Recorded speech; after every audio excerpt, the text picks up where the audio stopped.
আগ্নেয়াস্ত্র সহ কালিয়াচকের এক যুবককে গ্রেপ্তার করল জঙ্গিপুর পুলিশ জেলার অন্তর্গত সুতি থানার পুলিশ। বাজেয়াপ্ত করা হয়েছে একটি 7.65 পিস্তল এবং 5 রাউন্ড গুলি।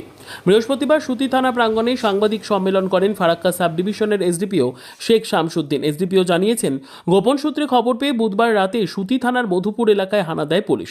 সেখান থেকে আরিফ ইকবাল নামে এক যুবককে গ্রেপ্তার করা হয়েছে। ধৃতের বাড়ি মালদার কালিয়াচকে। ধৃত যুবকের কাছ থেকে আগ্নেয়াস্ত্র বাজেয়াপ্ত করা হয়েছে। যদিও আগ্নেয়াস্ত্রগুলো কোথা থেকে নিয়ে এসে কোথায় নিয়ে যাওয়ার চেষ্টা করছিল যুবক তা খতিয়ে দেখা হচ্ছে বলে জানিয়েছেন ফারাক্কা সাব ডিভিশনের এসডিপিও। আজই ধৃত যুবককে জঙ্গিপুর আদালতে পাঠানো হয় সুতি থানার পুলিশের পক্ষ থেকে।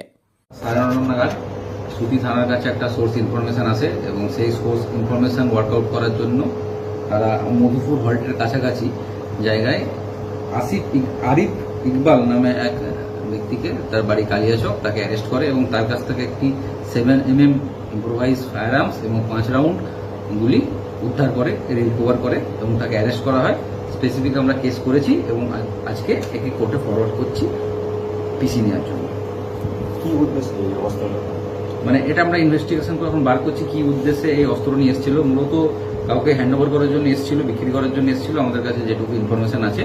এবার আমরা বাকি কার কাছ থেকে কিনেছে এবং কাকে দিচ্ছিল এগুলো বার করার চেষ্টা করছি। সামনে বিধানসভা নির্বাচন, তার আগে কি অস্ত্র মজুত করার উদ্দেশ্যে আমরা এটা ইনভেস্টিগেশন করে দেখছি যে এর পেছনে কি আছে, কি উদ্দেশ্যে এটা নিয়ে আসা হয়েছিল। এটা ইনভেস্টিগেশনের পরে আমরা বলতে পারবো। কতদিনের পুলিশি হেফাজত হচ্ছে আদালতে পাঠাচ্ছে? 7 দিন।